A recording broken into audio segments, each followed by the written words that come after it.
बिस्मिल्लाहिर्रहमानिर्रहीम। अस्सलाम वालेकुम नाज़रीन, मैं हूँ साकिब बशीर। इस वक्त इस्लामाबाद हाई कोर्ट में हम मौजूद हैं। मेरे साथ मौजूद हैं आज मोहम्मद उस्मान गिल एडवोकेट, जो बुशरा बीबी के वकील हैं। 190 मिलियन पाउंड केस में, और आज 190 मिलियन पाउंड केस की समाअत भी थी अडयाला जेल में। तो वहाँ पे समाअत में हुआ क्या है, ये केस कैसे आगे बढ़ रहा है। ज़हीर अब्बास साहब हैं, सीनियर एडवोकेट हैं, इमरान खान साहब के वकील हैं 190 मिलियन पाउंड केस में। इनसे भी पूछेंगे कि जो गवाहों के बयानात हो रहे हैं या जिरा हो रही है, ये केस किस रुख पे जो है वो जाता नजर आ रहा है। जब हमारी बात हो चुकेगी कि उसके बाद मैं आपको इस्लामाबाद हाई कोर्ट में आज के जो इमरान खान की ज़मानत की दरख्वास्त थी उस पर भी बताऊंगा, और जो इमरान खान साहब ने जो मीडिया टॉक की अडयाला जेल में, उससे मुतल्लिक भी आपको आगाह करेंगे। बहुत शुक्रिया उस्मान गिल साहब, ज़हीर साहब आपका।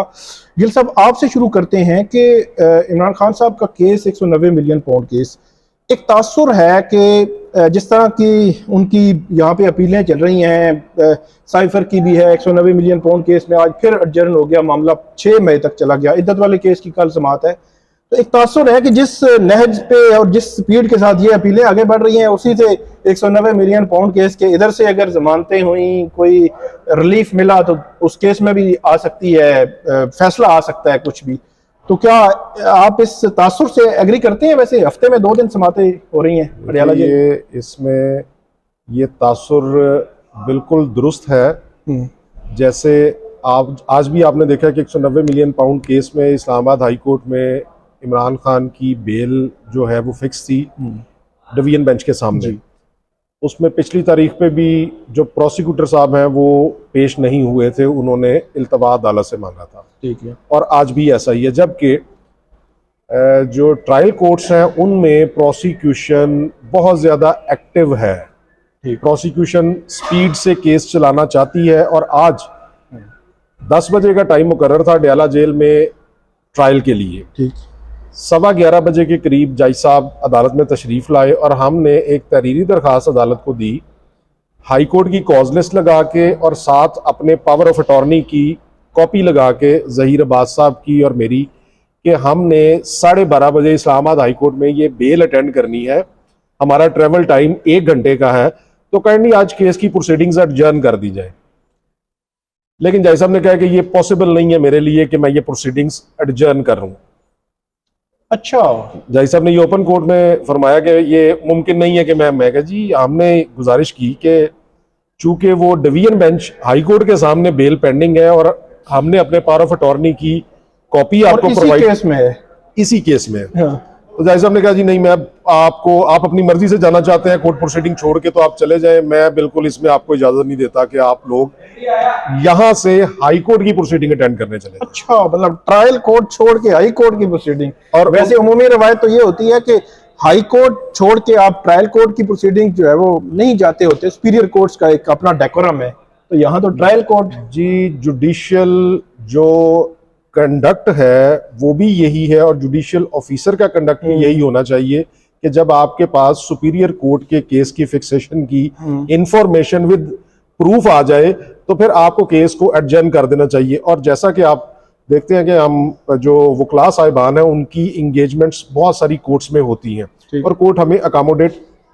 करती हैं। ठीक है, अगर हमने एक केस, जैसा कि आप इद्दत केस में देखें, आप इद्दत केस को कवर कर रहे हैं, तो उसमें रिजवान अब्बासी साहब हर तारीख पे उनका इल्तवा इसी बात पे होता है कि मैंने हाई कोर्ट या सुप्रीम कोर्ट जाना, और फौरन इल्तवा दिया जाता है। जी, दे दिया जाता है। लेकिन आज एहतसाब अदालत के जज साहब ने हमारी वो मंजूर नहीं की सदा तहरीरी, बल्कि हमने उनको तहरीरी दरख्वास्त दी तो उन्होंने उस पर ऑर्डर भी पास नहीं किया।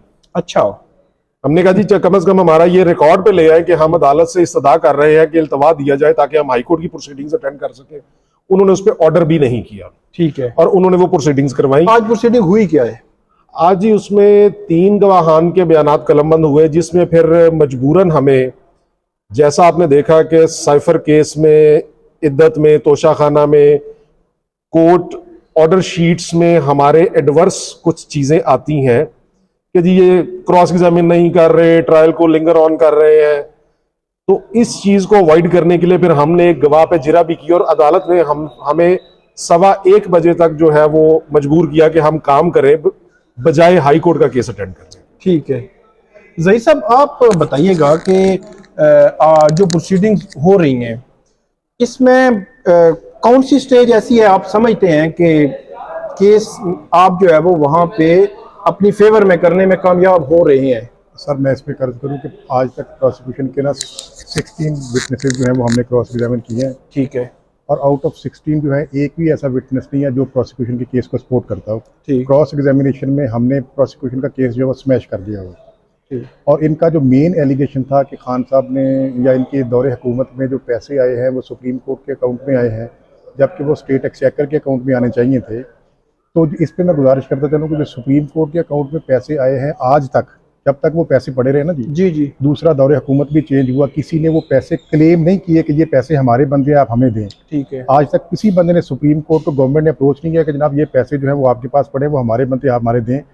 ना ही सुप्रीम कोर्ट को एप्लीकेशन दी और सुप्रीम कोर्ट ने वो पैसे वैसे कि वैसे जैसे जिस पर्पज़ के लिए आए थे उधर वो शिफ्ट कर दिए, ट्रांसफ़र हो गए।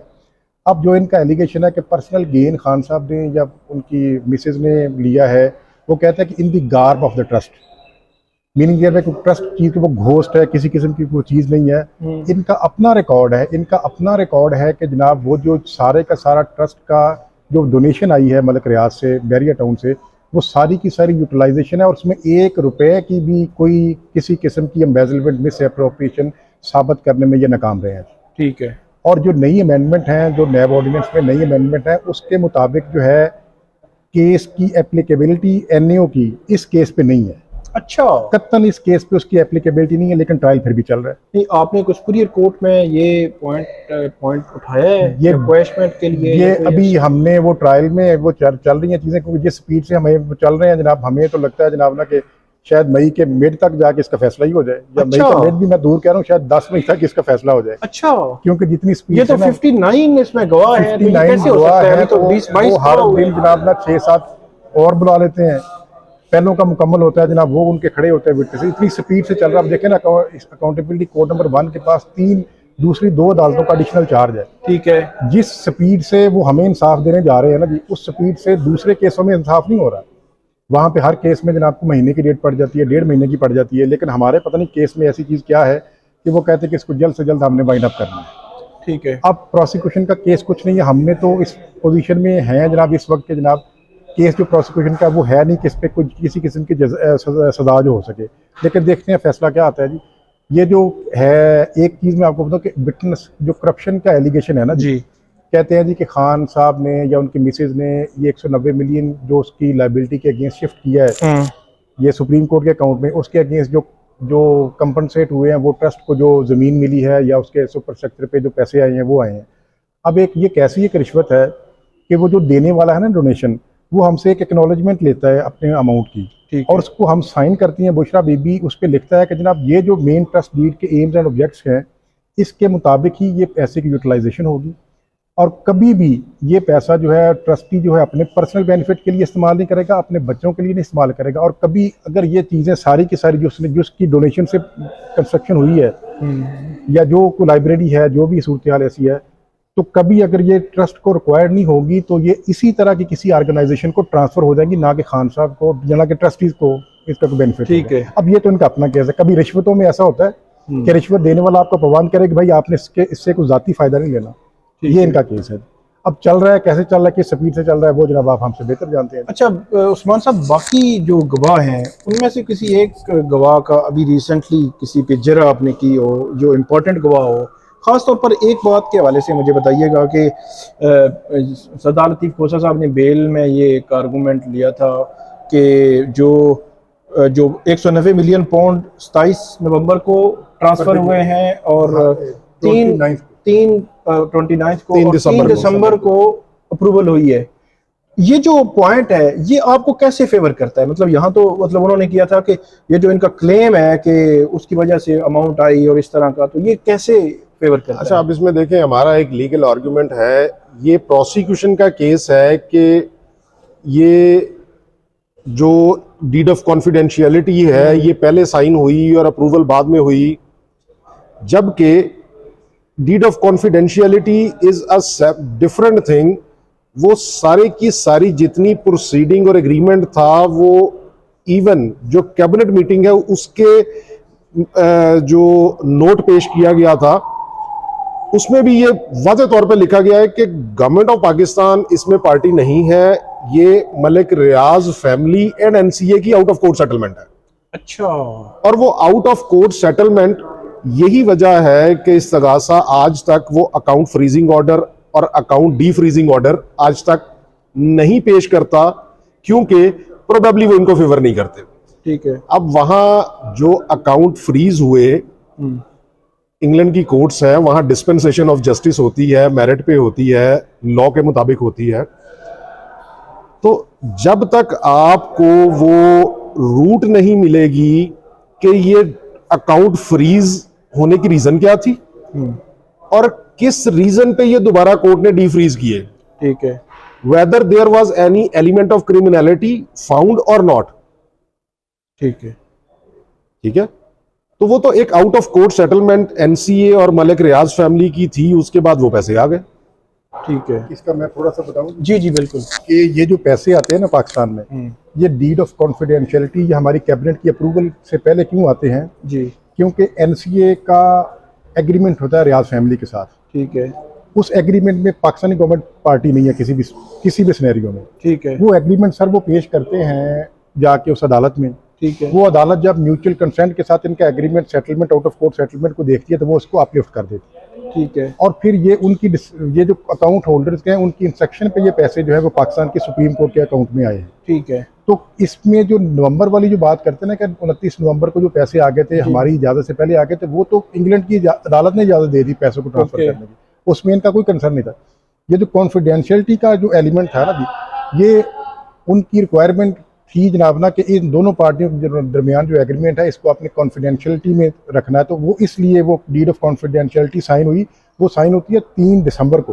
ठीक है। और ये जो है एक फोर्ज डॉक्यूमेंट पेश करते हैं कि ये जी डीड ऑफ कॉन्फिडेंशियलिटी तो कैबिनेट की मीटिंग से पहले हो गई थी, कैबिनेट की मीटिंग से पहले वो कभी भी नहीं हुई। ये एक डॉक्यूमेंट आती है मोफा को, ना मोफा उसको मंगवाता है ना उसके किसी किस्म के एनसीओ को लिखता है, अचानक वो आ जाती है। ठीक, वो आती है जनाब, जब गवाह पे इजरा करते हैं वो कहता है कि मुझे नहीं पता कि किसके बेहस पे ये आई है, किसने मंगवाई है, या हमने कभी इसको परसू नहीं किया। ठीक है। और फिर उस पर कैबिनेट, इसमें जो सबसे इंपॉर्टेंट चीज़ है कि कैबिनेट कमेटी की एक ना मीटिंग होती है। कैबिनेट कमेटी जो उस वक्त के पीएम है वो कॉन्स्टिट्यूट करते हैं रिगार्डिंग दीज एएफओज जो है ना जी, तो उसमें नैब ने ये अमाउंट अपनी रिकवरी शो की हुई है। अच्छा। अब देखिए 2020 में नैब ये अमाउंट अपनी रिकवरी शो करके केस को क्लोज कर बैठा हुआ, और क्लोज भी इसलिए किया जनाब कि उनको जो वन हाइट पार्क वाली प्रॉपर्टी थी ना उसके पैसे 50 मिलियन जो थे वो आने थे, 50 जीबी पाउंड जो है, और 100 समथिंग वो आ गए थे। तो उन्होंने कहा कि अगर वो नहीं आएंगे, वो उसको ऑनर नहीं करेगा मलिक रियाज एंड फैमिली, तो फिर हम इसको फर्दर प्रोसीड करेंगे, वरना ये केस क्लोज है।